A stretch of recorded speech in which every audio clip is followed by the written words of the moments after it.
relájate y disfruta con nosotros. Rewind. Bienvenidos. ¿Qué tal, amigos de Rewind? Bienvenidos a un nuevo episodio. Hoy también en este especial de mexicanos en el extranjero. Acompáñenos a escuchar hoy con un invitado especial.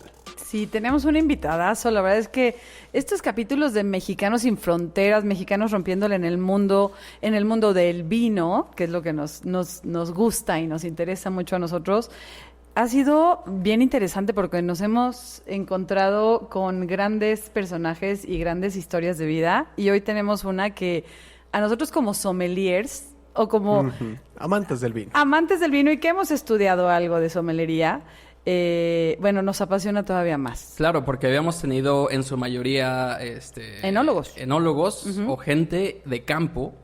Tuvimos por ahí una persona importando vinos, pero no teníamos un sommelier. Entonces está padrísimo que pudiéramos estar ahora compartiendo y no cualquier sommelier. No, señores, es top. Y la verdad, el hecho de que sea mexicano y que haya o esté logrando tanto, porque todavía viene mucho más en su vida profesional, ha sido increíble. Y bueno, él es Omar Barbosa. Omar, ¿cómo estás? Qué gusto tenerte aquí con nosotros. Bienvenido. Bienvenido. Muy bien, muchísimas gracias, ¿no? El gusto es todo mío estar aquí con ustedes. Gracias por la invitación. No, hombre, gracias por respondernos. Y bueno, voy a decir un poquito de lo que ha sido tu trayectoria. Él tiene más de 15 años en el medio. Él fue el mejor sommelier de México en 2011 y 2013, lo cual... Nada más. No es cualquier cosa. Hace ya 10 años de esto, imagínate, hace cuánto empezó, ¿no? Sí, y aparte está bien joven, pero bueno, empezó a los 5 años a estudiar sommelería este hombre. Y aparte también logró el lugar número 23 del mejor sommelier del mundo en 2013 en Tokio, Japón, aparte, hasta allá. En 2000 es embajador de los vinos de Alsacia desde 2011, lo cual son de mis favoritos, y Master of Champagne en 2015. 2019 obtiene la maestría en Economía del Vino por la Universidad de Burdeos, que ya nos platicarás cómo es esto de la Economía del Vino, que está súper interesante, y tiene una maestría en Economía del Vino, insisto, también por la Universidad de Burdeos. Actualmente es Education and Hospitality Manager en Barton & Guestier y estudiante del Institute of Masters of Wine. No más eso. Nada más. No más eso. Y aparte, ganó en algún momento también el mejor sommelier de Burdeos, Francia. No, pues es que te metes a la casa de, o sea... No, bueno, a ver, platícanos primero de dónde eres, Omar. Eres mexicano, pero ¿de dónde? ¿Cómo fue tu vida de chiquito? ¿Cómo entraste al mundo del vino? Nací en un pueblo que se llama Santiago Tianguistenco, en el Estado de México. Y mi vida de chiquito, mi infancia normal, como la de los años 80, jugar afuera, fútbol, básquetbol, béisbol, Cuando bicicleta. podíamos jugar afuera. Cuando jugábamos afuera, exacto, y era seguro. Y nada, o sea, así empecé. Y bueno, después me fui a vivir a Toluca, donde hice mis estudios, y después una cosa llevó a la otra y pues bueno, ya se dio la... Pero ¿cuál fue el carrera primer nacional. contacto con el mundo del vino? O sea, ¿en qué momento dijiste, caray, ¿y esto? Tu familia. ¿Y esta flor? No, ¿Esta rosa de dónde salió? No, realmente mi familia no tiene absolutamente nada que ver con el vino, y en mi casa no se bebía vino, se bebían otras bebidas de la época típicas, ron, Tequila. brandy. Tequila todavía no era tan popular en ese entonces, pero el vino, bueno, ni pensarlo. Lo más cercano que se bebía en casa pues era cerveza, y en algunos momentos, sobre todo fin de año, sidra. Pero el vino no era parte de nuestra cultura en ese entonces. Entonces, el tema es que yo comienzo a trabajar en un restaurante a eso de los 16 años como mesero, y me empieza a gustar el contacto con la gente, el servicio, y pues a esa edad yo no tenía idea de qué quería estudiar o qué quería hacer de mi vida, y empecé a buscar una carrera para ser mesero profesional. efectivamente, mis padres se rieron mucho de mí porque dijeron, ¿cómo crees? O sea, eso no es una carrera. Y lo más próximo que encontré fue la carrera de gastronomía en la Universidad Autónoma del Estado de México. Entré a la carrera y fue ahí donde tuve el primer contacto con el vino. Tenía 19, 20 años, estaba estudiando la carrera de gastronomía y algunos compañeros de generaciones avanzadas un día me dijeron, oye, tenemos una cata de vino, ¿quieres entrar? ¿Qué haces? Pues nada, ok, voy a entrar. Y entré a una cata de vinos de oyente, porque ni siquiera me tocaba todavía esa materia a mí. Y recuerdo exactamente el primer vino que caté, fue un White Zinfandel de L.A. Cheto, vino rosado. No? Y fue ahí donde empezó esta pasión por el vino, porque lo olí, lo probé y dije, es que no es posible, o sea, es solo una copa de vino, ¿por qué hay tantos aromas, por qué hay tantos sabores, por qué estoy sintiendo esto? O sea, es algo que inmediatamente hizo clic en mi cabeza y despertó algo que quería yo aprender más y saber más acerca de esa bebida que le llamaban vino. Y así empezó. Fíjate que hace unos días platicábamos o sacamos el podcast con Pablo Alonso, claro. Le mandamos saludos, y nos platicaba que justo su hijo o su hija ya empieza a detectar aromas, sabores dentro de la misma comida, del café. A los 5 años. A los 5 años.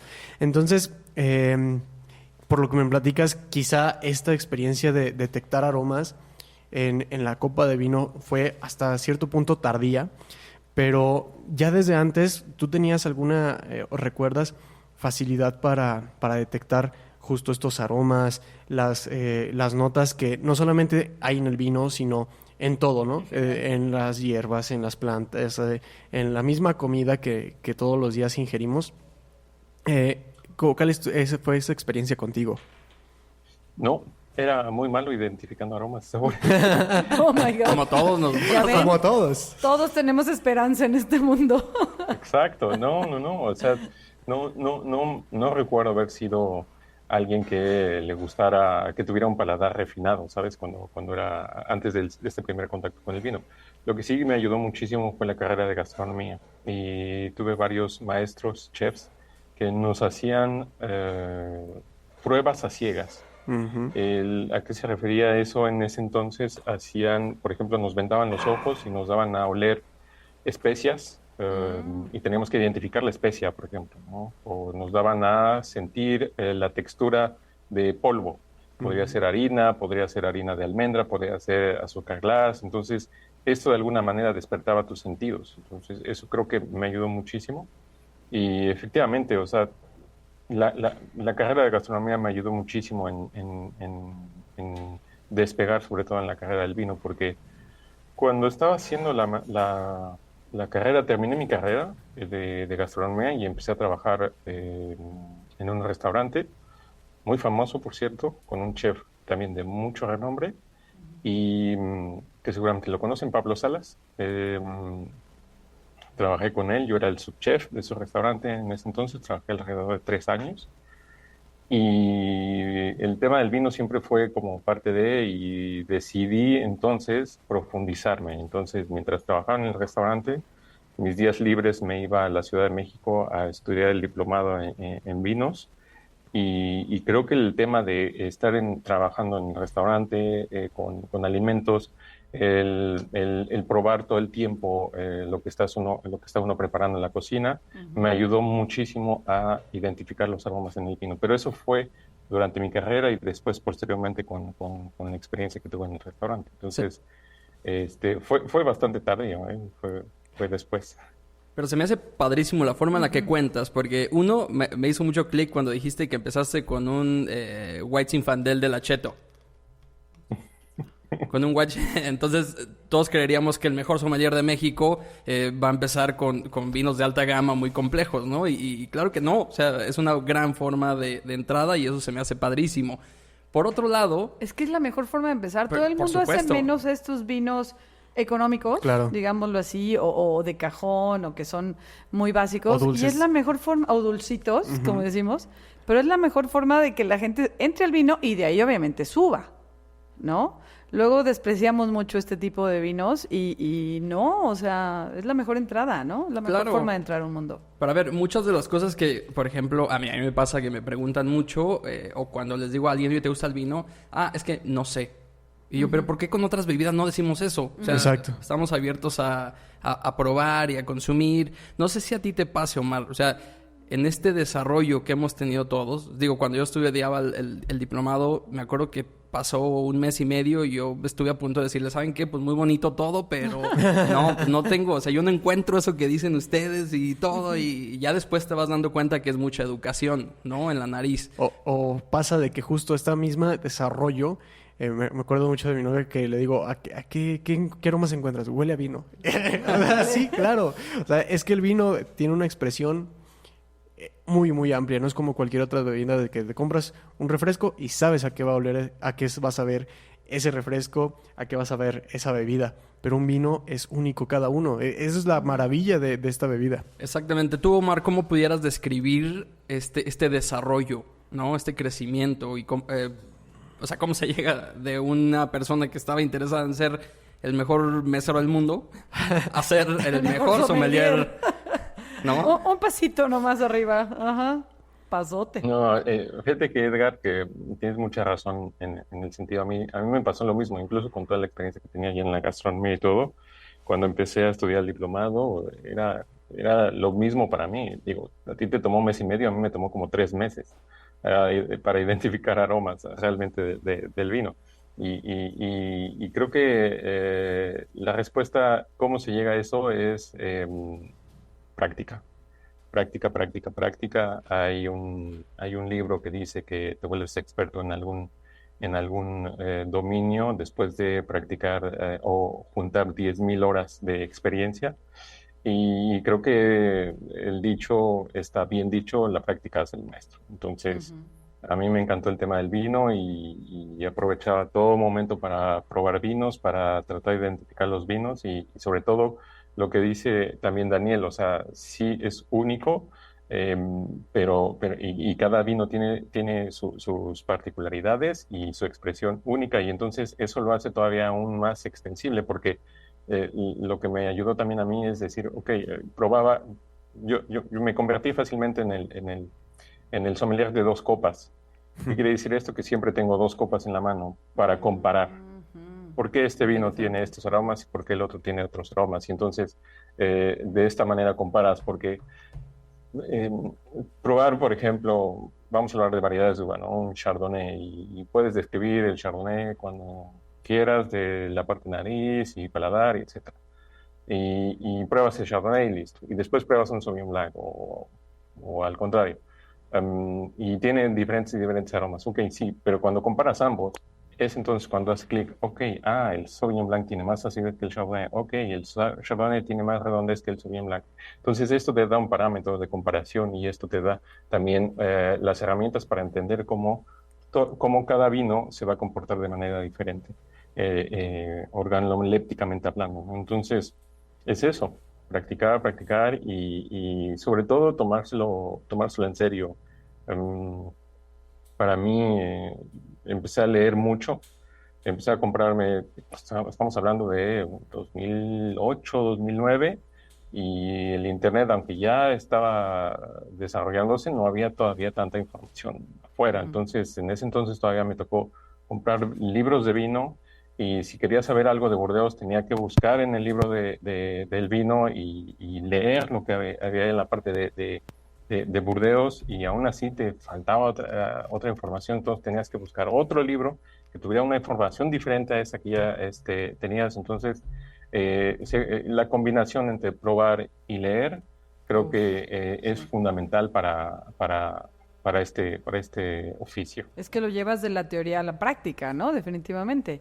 Y no te quedas solo con, leí esto, no, ya lo experimentaste, ya lo sentiste, ya lo oliste, ya tus sentidos dijeron, es esto. Uh-huh. Aprovechando que estamos hablando de libros, no sé si nos podrías dar 1 o 2 títulos que justo nos podrían ayudar. Sí, yo también tenía la duda de con cuál empezó. ¿Con cuál empezaste? Sí. The Oxford Companion de Jancis Robinson, creo que es básico. Sobre todo si ya tienes un poco de conocimiento. Y lo crean o no, a mí me ayudó muchísimo el Larousse del vino.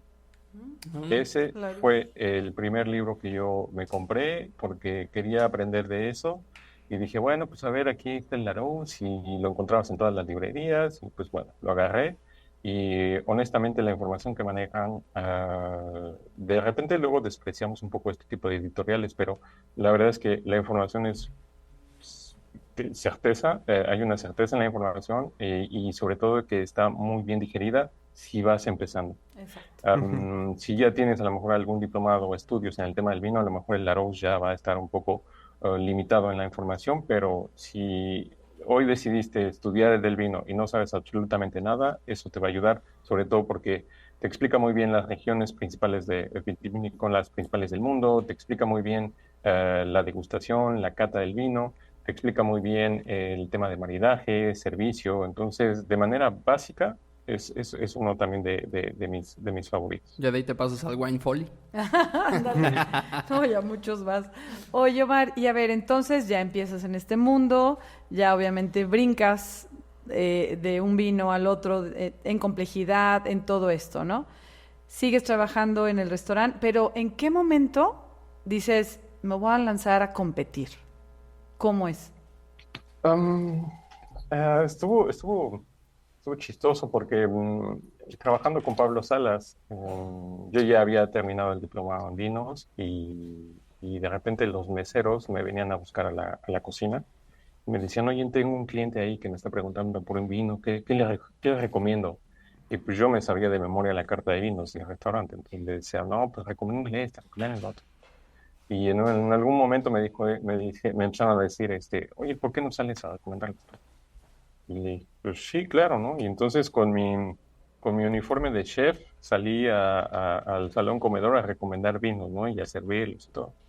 Y Pablo me dice, pues ¿sabes qué? Creo que sí tenemos una necesidad de tus conocimientos en el salón comedor. Entonces, ¿por qué no, pues te haces también sommelier del restaurante, ¿no? Entonces estaba 3 días como sommelier en el salón comedor y 3 días como subchef en la cocina.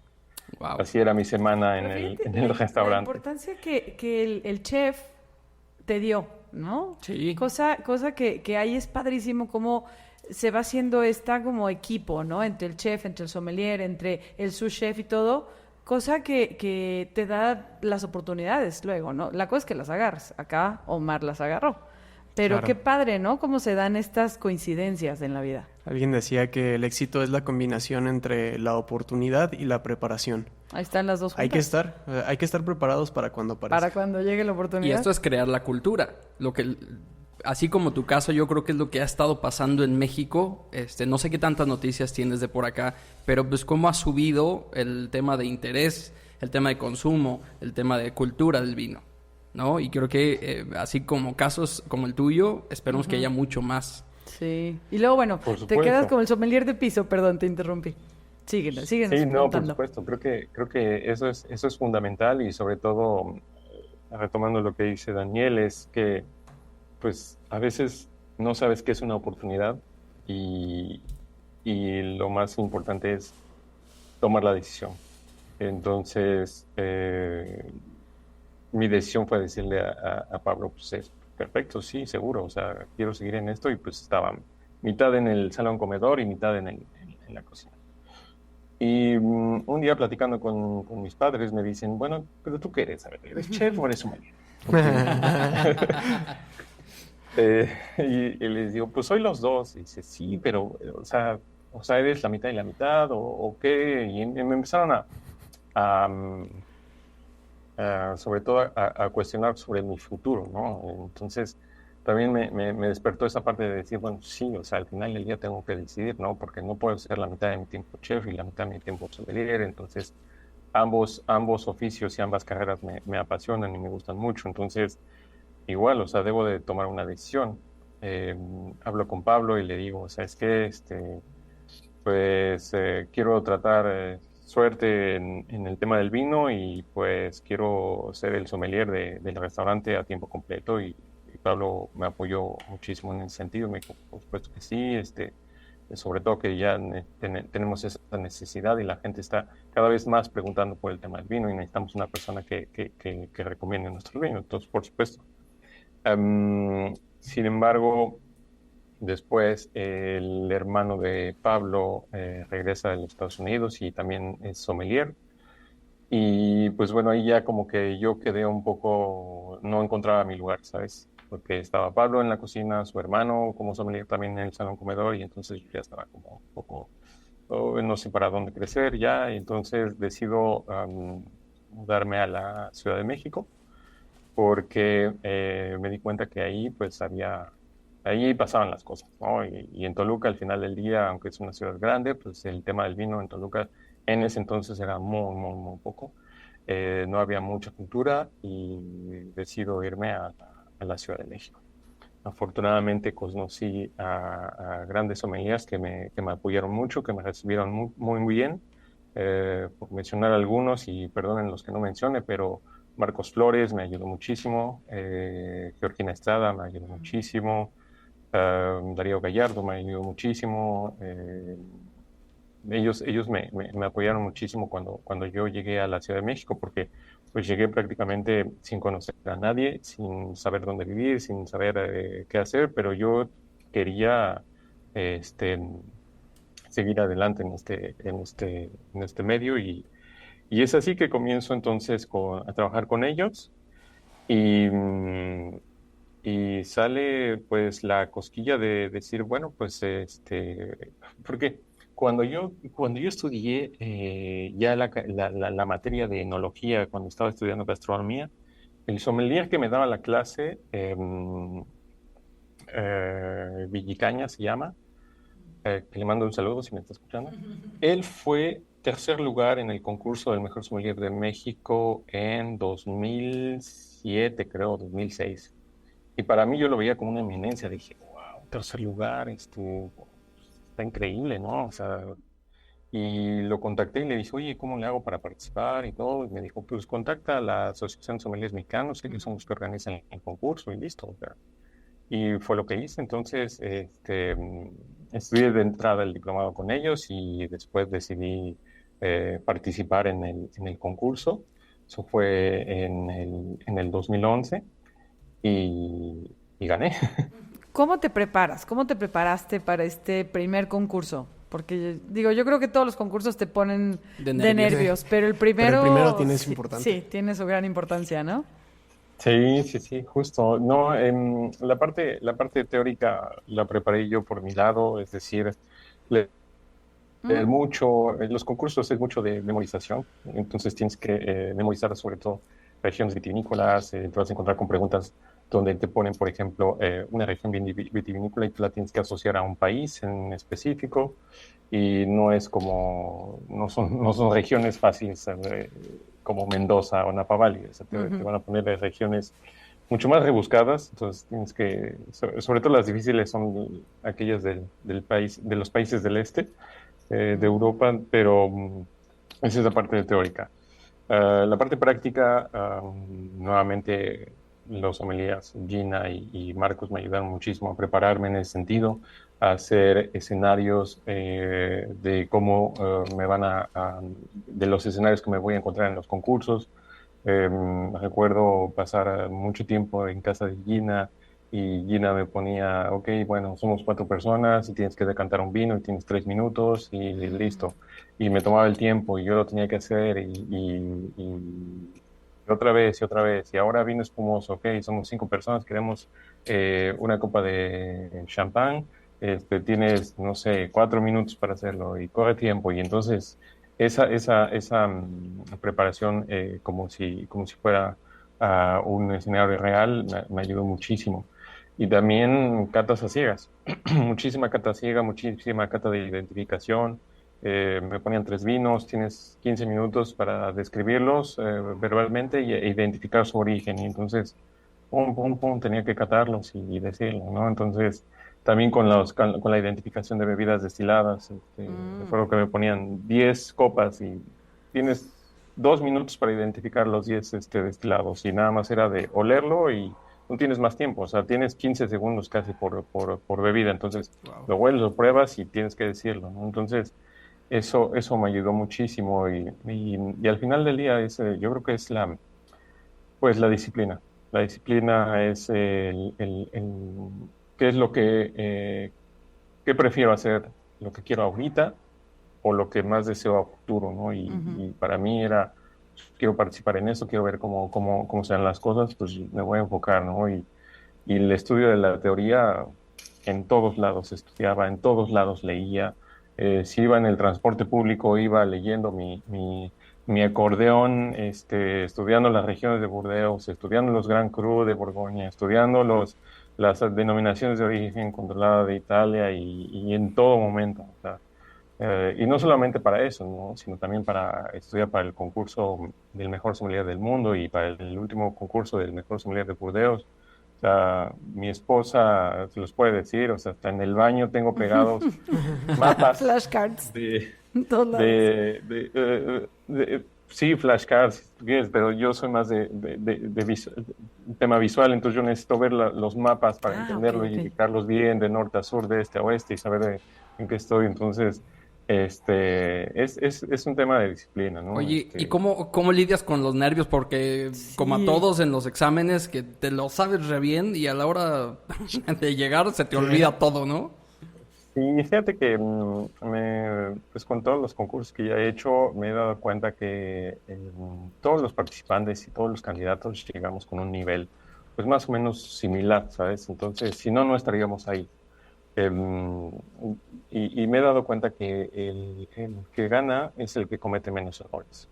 Y creo que es esa parte no te voy a mentir, la verdad es que sí me estresa muchísimo cuando te dicen, bueno, estás en la final y órale, las pruebas finales, y es ahí donde ya empiezo a temblar y me empieza a temblar la voz y siento que tengo que ir al baño cada 2 minutos. Pero es concentración. Tienes que concentrarte, tienes que escuchar lo que te están pidiendo, porque precisamente mucha gente por nervios no escuchan las indicaciones, y es muy importante escuchar las indicaciones. ¿Qué te están pidiendo? Por darles un ejemplo, en el mejor sommelier de Burdeos el año pasado, nos pedían, describe este vino en su parte olfativa, gustativa e identifica su origen. Y entonces yo escuché las indicaciones y dije, bueno, pues es un vino blanco que huele a esto y esto y sabe esto y es de esta. Y después los jurados me dijeron, fuiste el único que hizo lo que le dijimos. El resto de los candidatos, todo mundo empezó por, este es un vino blanco de color amarillo pálido, con porque es, de memoria. Es como automático, ¿no? Exacto, es como automático. Es la forma en que catamos los sommeliers y lo haces de manera automática y es así, pero tienes que escuchar las indicaciones. Entonces, entre menos errores cometas, creo que tienes mucho más posibilidades de ganar. Oye, Omar, ¿y en alguno de los concursos ha habido un momento que por dentro dices, chin, la regué, no era por aquí, y te fue bien, pero que tú dijiste, creo que por ahí no iba? O que dijiste, me trabé, me bloqueé 3 segundos y luego seguiste, no sé. De esos momentos que sientes que valió todo y siempre no. En el 2013 competimos el mejor sommelier de México 2009, 2010 y 2011 y 2012. Entonces estábamos 3 mejores sommeliers compitiendo para ver quién iba a Tokio a representar a México al Mundial. Wow. Y la competencia fue en Puebla y estaba en la cata ciegas. Eran 2 blancos y 2 tintos. Y teníamos cierto tiempo y teníamos que catarlo y decir el origen, ¿no? Identificar el origen.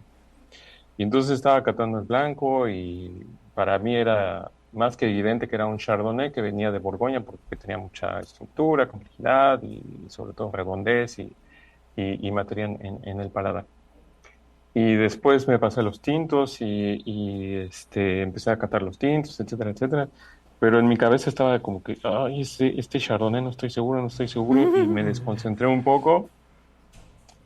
Y termino de catar todos y el jurado me dice, tienes 40 segundos, te quedan 40 segundos, ¿quieres corregir algo?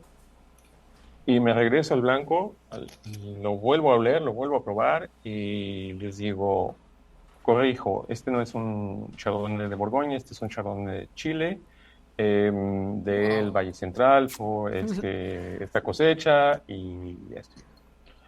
Y Gina me dice, no manches, dice, o sea, cuando dijiste sí, quiero corregir, le diste, y eso fue lo que te dio el gane para irte a Japón. Esa fue la diferencia. 40 segundos tenías. Sí. Entonces, sí, o sea, al final, afortunadamente esos 40 segundos me permitieron corregir y pues tener los puntos necesarios. No, y estar tú dentro de ti mismo, decir, o sea, sí, dúdale, sí, claro. ¿No? Cuando dudes, regresa, ¿no? Porque si no, a mí me pasaba tu historia va a ser muy diferente. A mí me pasaba que cuando lanzaba la primera respuesta y la corregía, me quedaba mal. Qué bueno que a ti no fue ese caso. Oye, Omar. Sí, me daba coraje. Oye, Omar, sí. Y entonces vas a Tokio.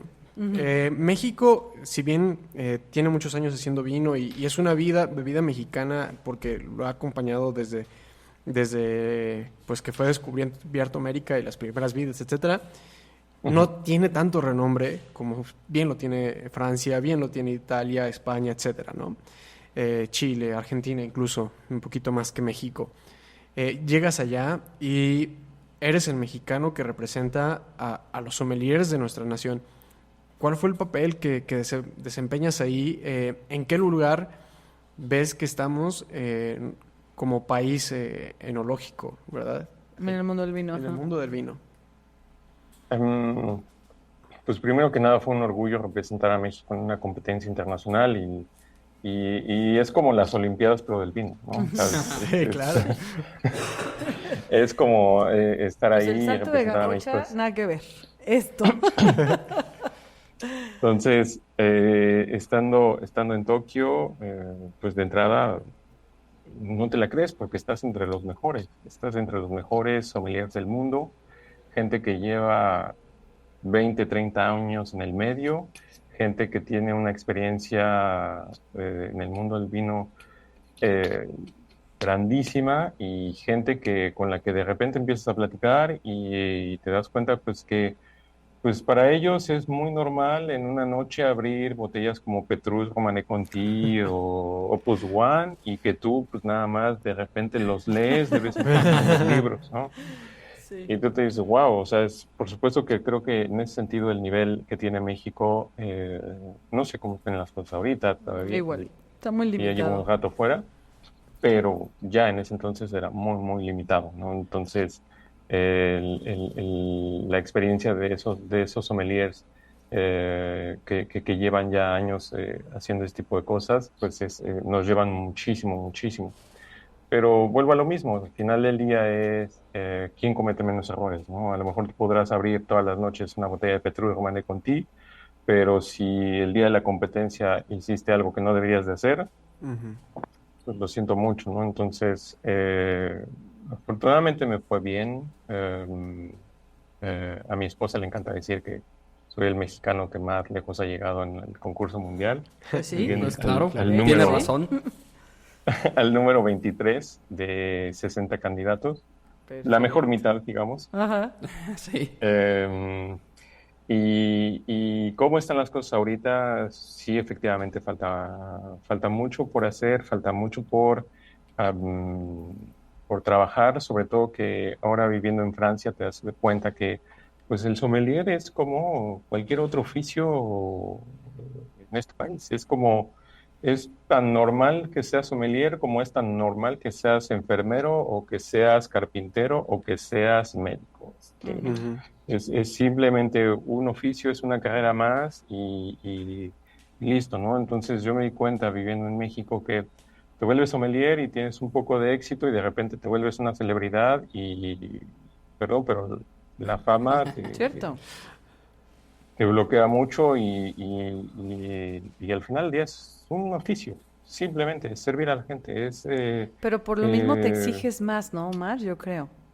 Porque compites no contra sé. muchos alrededor de ti que la gente ve como un oficio más. Entonces, de una forma u otra tienes que competir más para sobresalir. Sí, creo que en ese sentido tienes razón. Me gustan las competencias porque el principal beneficiado soy yo, en el sentido que gano experiencia y si no tengo una presión para aprender o para seguir aprendiendo, entro en una zona de confort en la que no me voy a mover, ¿no? Entonces, me dice mi esposa, es que me encantas porque siempre estás queriendo hacer algo, Pues eres es tu dinámico y super siempre... fan, Y me es claro, encanta. El señor es tu super fan, qué Y es buena que, a ver, onda. Sí, Tiene toda la lógica porque Sí. te metes al país donde es originaria la profesión, La ¿no? sommeliería. Del siglo XIX en Francia es donde salen, ¿no? Con los reyes o miembros de la aristocracia Claro. y todo este show. Que un mexicano y un francés compitan en este concurso, tú tienes todas las de ganar, evidentemente, ¿no? Entonces, al momento de decir al 23 del mundo, no es cualquier cosa, Aparte, ¿no? te Más por la fuiste historia. de México a el mejor del mundo, o sea, Exactamente. el brinco fue enorme. Oye, ¿no? justamente, Sí. a ver, hablando, ahorita que hablabas de los grandes vinos franceses, estas grandes etiquetas que todos nos morimos por probar, o al menos conocer todas, ¿no? De golpe. ¿Cuáles son los vinos que aún no has degustado y que te gustaría probar? ¿Tienes alguno en mente? O sea, digo, no, probablemente ya probaste los más grandotes, pero que digas, no sé, No, al final del día, pues ustedes saben que este medio afortunadamente es muy dinámico y todos los días, todos los años hay nuevas cosechas, hay nuevos vinos, hay nuevos productores muy talentosos, no solo en México, sino alrededor del mundo, ¿no? Entonces, grandes etiquetas que no haya probado y que me gustaría probar, lo crean o no, por ejemplo, Maceto, nunca he probado Maceto. Ujú. Ornellaia tampoco he probado Ornellaia. Los grandes Barolos, ya como Conterno, este tipo de productos tampoco los he probado. Ahora tendrás que irte Eh, a Italia también Buen tenemos que pretexto. irnos. a competir allá. Exacto. ¿Qué otro? Por ejemplo, ¿qué me gustaría probar? Vino mexicano. Vino mexicano me gustaría Allá no probar. hayas vino mexicano, ¿sí hay algo? Aquí en Francia hay un importador que trae el Acheto, la gama básica y el reserva privada de Nebbiolo y eso es todo. En España, Montchanic lo llegas a encontrar. Hay un pequeño importador que trae Casa de Piedra Mm. y pues todo lo de la escuelita un poco y ya está ahí, ¿no? Pero Pero muy poco. pues sí, por ejemplo, o sea, vino mexicano me Y hay encantaría, o sea, bodegas sé que impresionantes hay en México. nuevos talentos haciendo vino mexicano y pues por supuesto que y nuevas me gustaría zonas probarlo. vitivinícolas también. Claro. Ya, está Oye, Omar, ¿y por qué te vas a Francia para profesionalizarte aún más en el mundo del vino o cómo es esa llegada a Francia? ¿Cómo fue tu decisión? La llegada a Francia es por Órale. amor a la profesión, pero también por amor a mi esposa. Ah, Porque- bueno, la verdad es que es un elemento clave, Claro. ¿eh? Clave esa Sí, no. mujer. Fan número 1. Ella es Marlene del Olmo, ella es mexicana y Ok. cuando yo me mudo a la Ciudad de México, ella trabaja para una agencia de comunicación y marketing que es Sopexa Ajá. y ella estudió en el liceo francés, entonces ella ya hablaba francés y todo. Y cuando gano el concurso también de el embajador de los vinos de Alsacia, pues me gano un viaje a la región de Uy, Alsacia. hermoso Y lugar. Ujú. fue la primera vez que yo iba a Europa y que iba a Francia, entonces me dice ella, pues nos vemos en París. O sea, tú te vas a tu Está viaje romántico y se te vas de oye. una Nos semana vemos en París. y nos encontramos en París. Así, Y así fue. casual. Así fue. Nos encontramos en París y yo estaba perdidamente enamorado. Estoy perdidamente enamorado. También tuviste 3 segundos para corregir. Muy buena corrección. Y le pedí matrimonio en la Torre Eiffel. Ay, no, bueno. Entonces, o sea, pues fue un momento mágico para nosotros dos y siempre se nos quedó pues en la cabeza y en el corazón y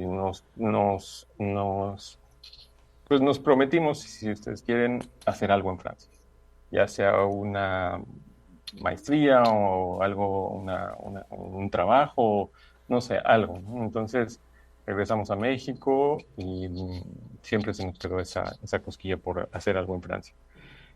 Después de vivir en la Ciudad de México, a mí me ofrecen un trabajo en Cancún, entonces nos movemos a Cancún y ahí en Cancún pues las cosas no eran tan fáciles como pensamos y empezamos a ver qué podíamos hacer fuera y ya empezamos entonces a cuestionarnos sobre, ok, sí, creo que lo de hacer algo fuera, creo que ya está eh, tomando más forma y sobre todo porque no vemos futuro aquí. Entonces, ¿qué hacemos? Nos vamos a Estados Unidos, habíamos visitado Napa Valley, nos había encantado Napa Valley y bueno, era una opción, pero también tenemos esta parte de Francia, ¿no? Entonces, Sí. Contactamos a una universidad aquí en Francia, Ketch, que es una universidad de Business School, y había la maestría en Management en Vinos y Espíritus. Sí. Y ya la podía hacer en francés, porque ella ya hablaba francés, pero yo no hablaba francés y dije, bueno, yo la hago en inglés, porque si no, es complicado. Y nos aceptan y decidimos venirnos.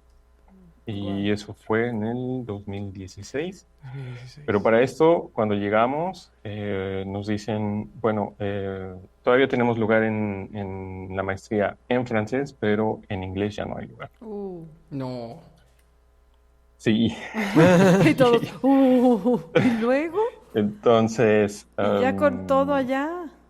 Sí, ya ¿Listo? vendimos todo, muebles, coche, ropa, vino, cava, todo lo vendimos para venirnos para acá. Habla de la Y- disciplina. Exacto. Sí, sí. Pues llegamos a Burdeos y no fue nada fácil, la verdad es que no fue nada fácil. De entrada, encontrar un lugar para rentar, un departamento o una casa para rentar es complicadísimo. Sí. La administración francesa hace todo lo posible para que no te quedes, te desesperes y te largue. Ah, qué caray. Y casi nos pasa. Entonces, afortunadamente, el papá del ex jefe de Marlene es francés y vive aquí y él nos ayudó muchísimo para Wow. encontrar un departamento. Y en gran parte gracias a él pudimos estar aquí, porque ya esto estábamos diciendo, dijimos, bueno, pues lo intentamos, vamos a quedarnos con eso y pues digamos que fueron unas vacaciones largas en Francia y pues regresamos a México, ¿no? Pero gracias a él pudimos encontrar dónde quedarnos aquí. Y pues la maestría se cayó y dijimos, bueno, pues ahora hay que buscar qué hacemos, hay que estudiar. Yo me metí a estudiar el idioma porque ella me ayudaba, Marlene me ayudó muchísimo, sobre todo con el tema de la pronunciación y ella estaba detrás de mí, así no se pronuncia, se dice así. Ya, déjame, por favor. Como buena esposa, como buena esposa.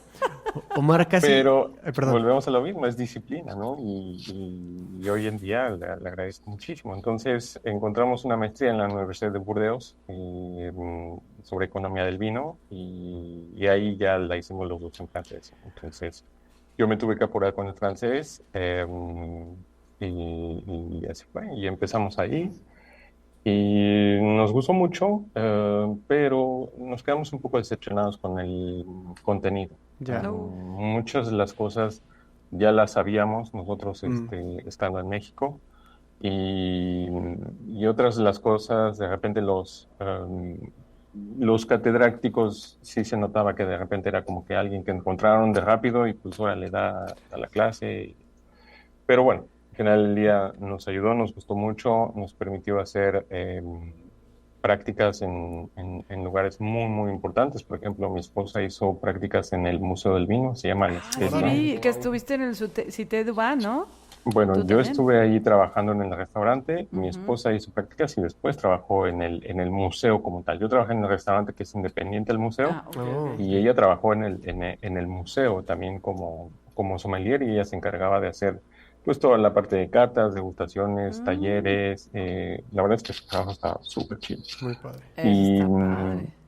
y yo después de ahí me moví a un restaurante también, se llama Le Chapontin, que es el restaurante más antiguo de Burdeos. Ujú. Me volví el head sommelier del restaurante y ahí aprendí muchísimo también. Me gustó mucho trabajar ahí porque pues ahí era donde ya habría, no todas las noches, pero sí una vez al mes, una botellita de Petrus, una botellita de vino.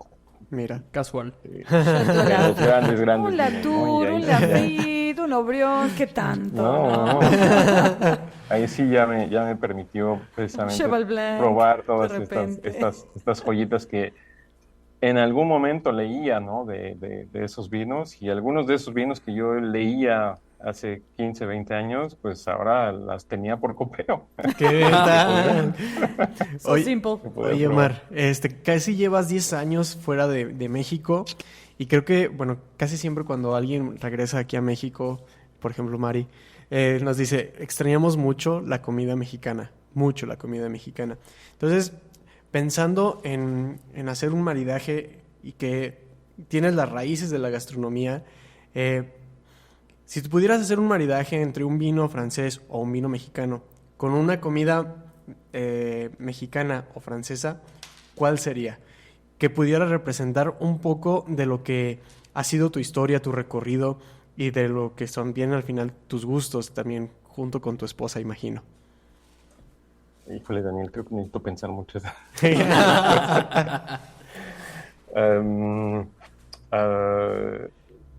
Fíjate que te podría decir uno, a lo mejor ya está muy, mucho cliché si ustedes quieren, pero mole con champán. Mole poblano con champán, o sea, es algo que no te esperas que funcione, No. porque son cosas completamente opuestas y que dices una cosa no tiene nada que ver con la otra y que al final del día vas a encontrar acidez, vas a encontrar especias, vas a encontrar incluso esta nota picante que, como dice la canción, ¿no? Es como el chile verde, picoso pero sabroso. Entonces, que al final del día cuesta trabajo y a lo mejor vas a sufrir un poco, pero de manera general es toda una experiencia. Omar, ¿sabes que voy a llegar? Bueno, este fin de semana, ¿sabes qué voy a comer?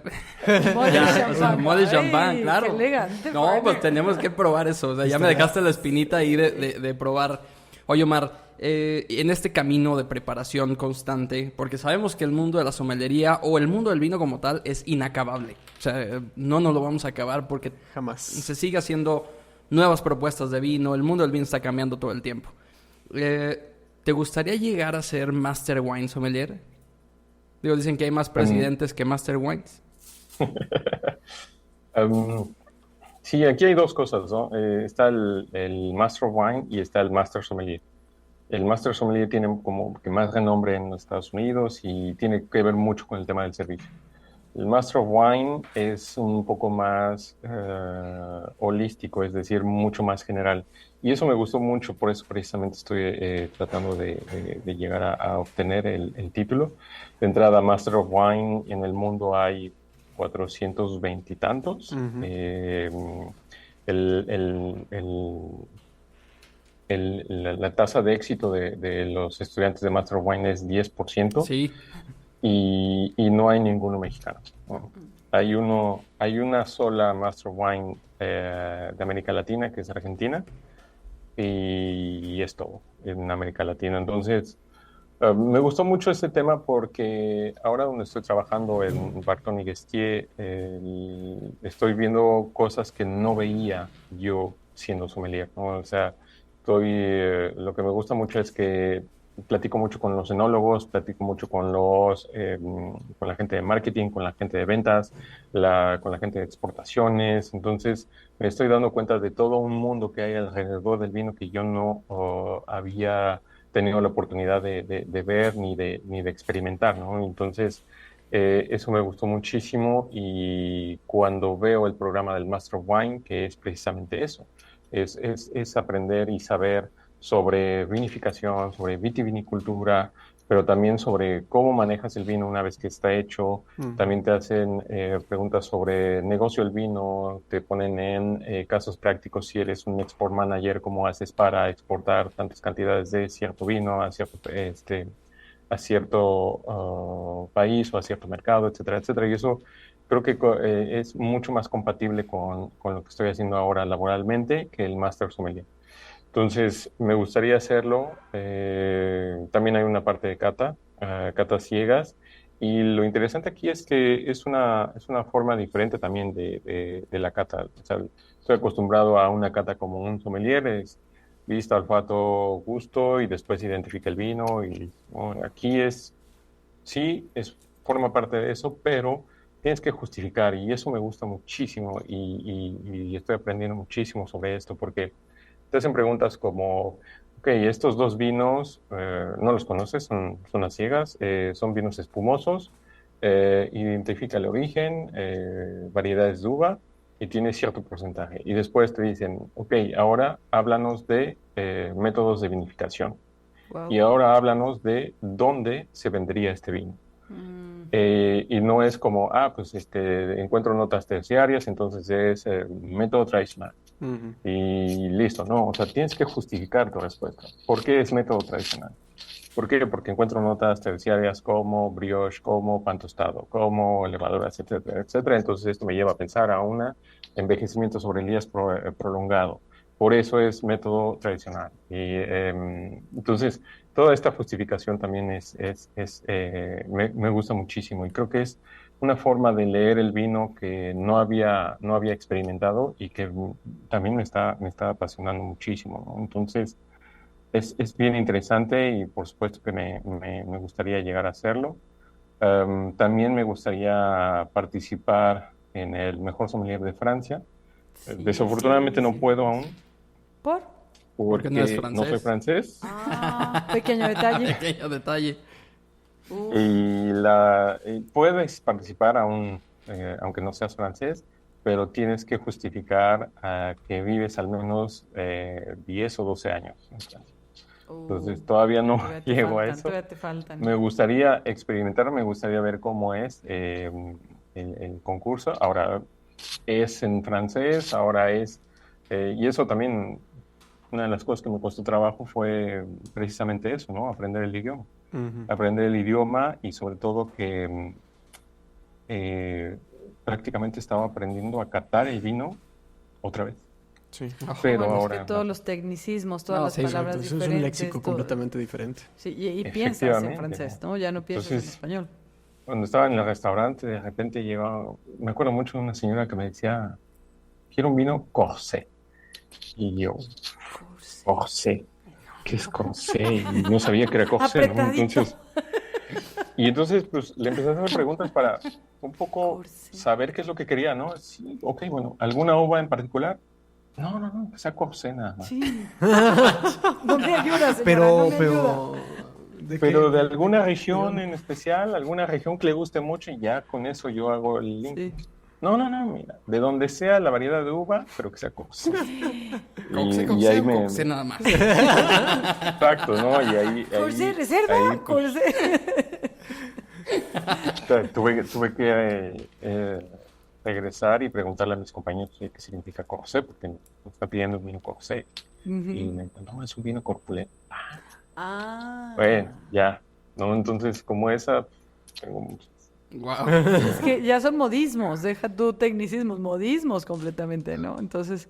es un término, de hecho, es un término, corsé es un término hecho y derecho del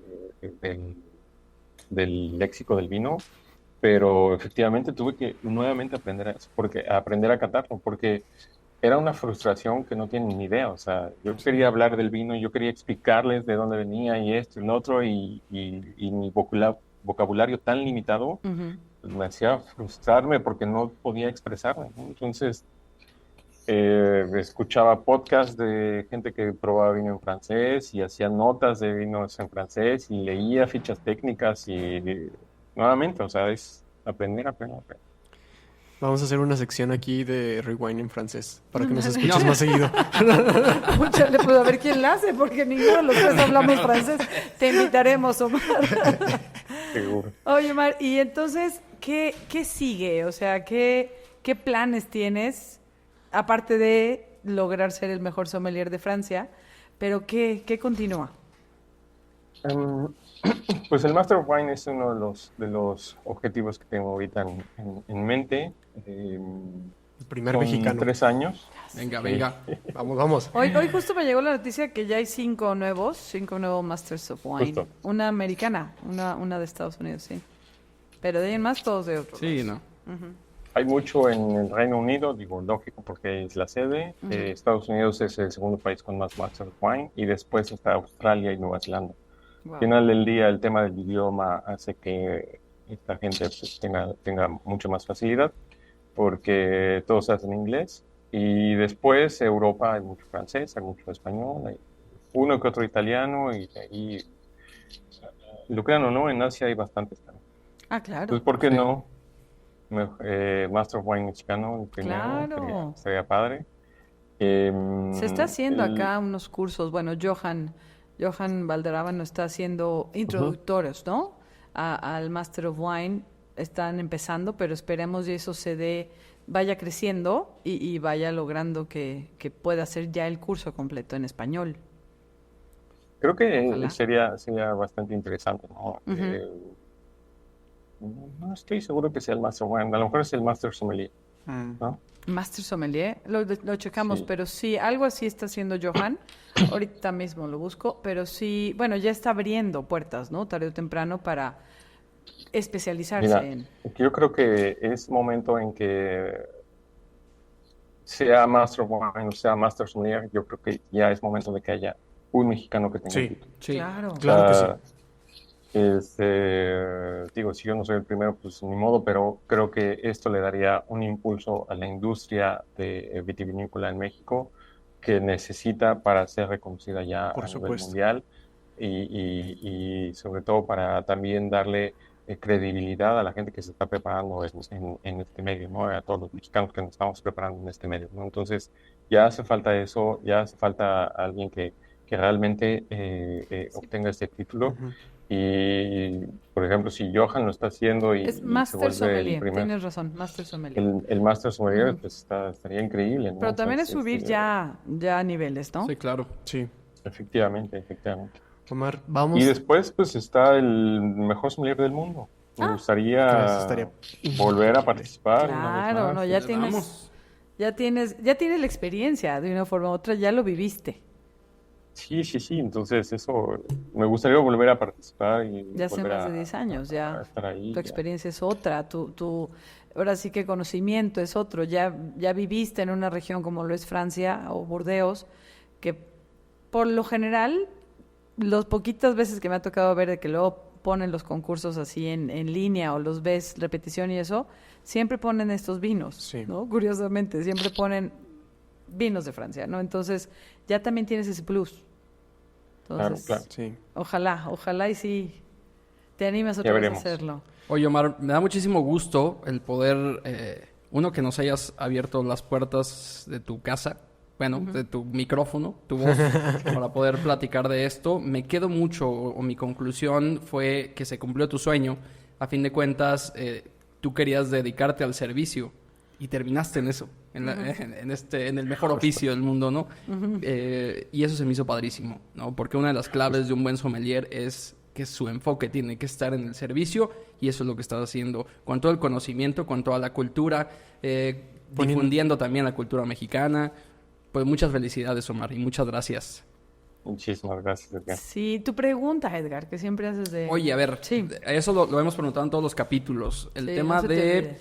si pudiéramos crear un vino con toda la experiencia que tienes siendo mexicano, viviendo en Francia, un vino donde pudieras combinar la uva que quieras, puede ser, o sea, que me justifiques nada más el por qué, o sea, hacer un vino que combine lo mejor de México con lo mejor de Francia, ¿cómo sería? Creo que sería hacer un vino en México con toda la experiencia de un enólogo que se haya formado en Francia. ¿A qué voy con esto? Voy con que la materia prima la tenemos y en mi caso, y estoy hablando nuevamente, a lo mejor ya cambiaron las cosas, no sé, porque tiene mucho que no pruebo vino mexicano, aparte de los grandes productores, pero lo que me di cuenta ahora viviendo en Francia y probando los vinos en Francia, y no solamente en Francia, también pruebo vinos de todas partes del mundo. Afortunadamente Francia está abierta también a eso. Lo que me di cuenta es que México le faltaba experiencia en la enología y cometían muchos errores de vinificación. No hay control de temperaturas, no hay higiene, no hay una buena técnica de envejecimiento en barricas, no hay una buena filtración, no se están ayudando de productos enológicos o se ayudan demasiado o en exceso. Y entonces el resultado pues es muy variable. Entiendo que están experimentando, entiendo que están haciendo las cosas y que desafortunadamente la industria vitivinícola es muy lenta. O sea, tienes una sola ocasión para hacer algo, para experimentar algo al año. Y una vez que se te va ese año, tienes que esperar al siguiente año y decir, bueno, pues esto no me sirvió, ahora intento el otro. Y esto no me sirvió y ahora intento el otro. Y entonces en eso fueron 3, 4 años, ¿no? Pero creo que tiene que ver con una falta de experiencia.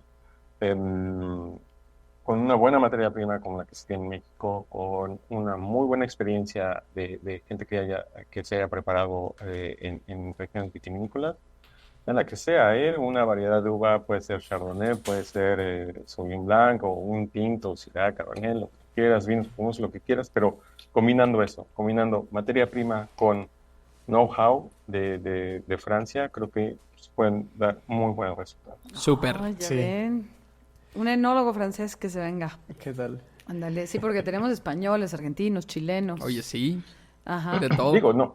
Pero francés, tenemos enólogos franceses. Bueno, igual le hay y no hay que rascarle. Tocado, no. O sea, hay una chica que era enóloga de Chateau Branc Cantenac aquí en Burdeos y se fue para precisamente un productor de vino francés que se instaló en Baja California, se llama Henri Lurton, creo. Sí, y están muy buenos. Y ella pues tiene toda la experiencia de la enología aquí en Francia y está haciendo vino allá en México. Creo que eso podría ser. Digo, pero ahora, digo, Edgar, tú me preguntaste algo de Francia, ¿no? Pero sí, claro.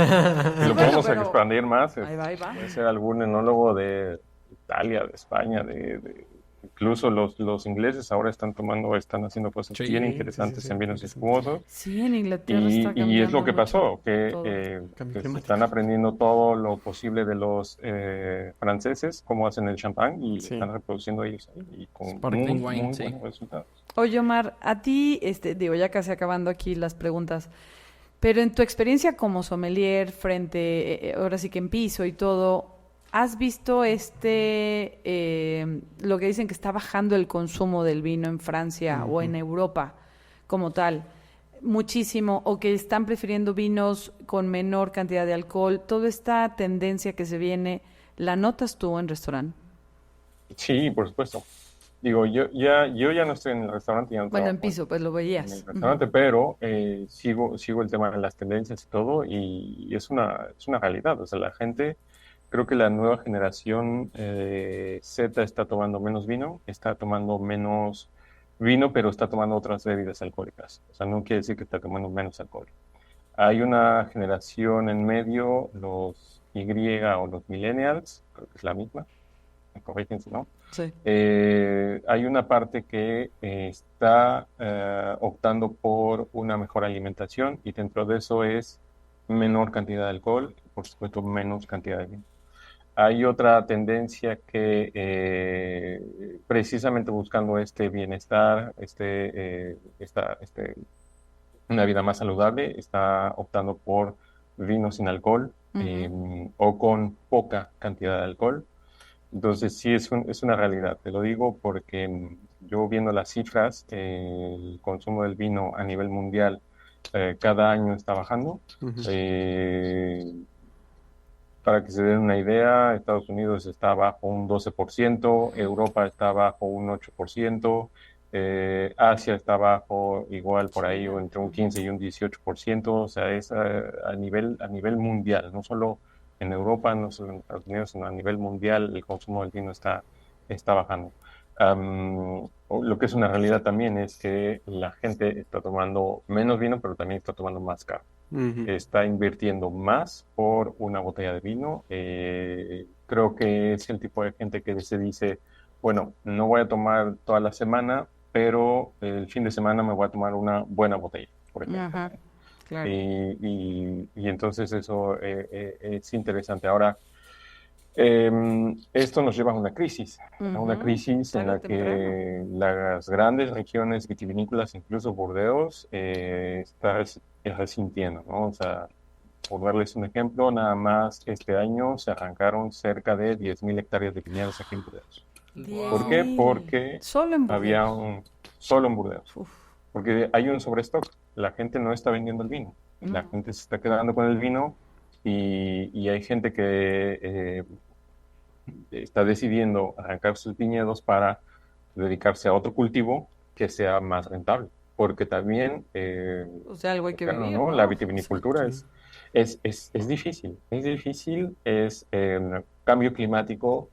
El cambio climático tiene que ver no porque las temperaturas son cada vez más altas o porque hace más calor. O sea, al final del día eso lo hemos tenido desde hace 30, 40 años siempre. El tema del cambio climático son los cambios repentinos de clima.